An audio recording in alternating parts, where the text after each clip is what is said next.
सुनले बानी तोहरता बहुते हो खता कमाई हो।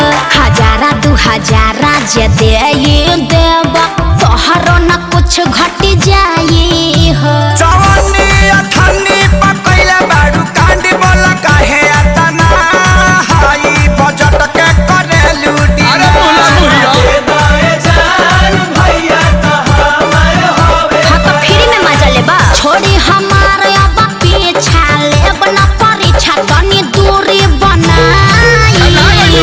अरे तो तोहरे खातिर सब भई जुटावता निधन। चल झूठा ऐसे तू रहो जान मान।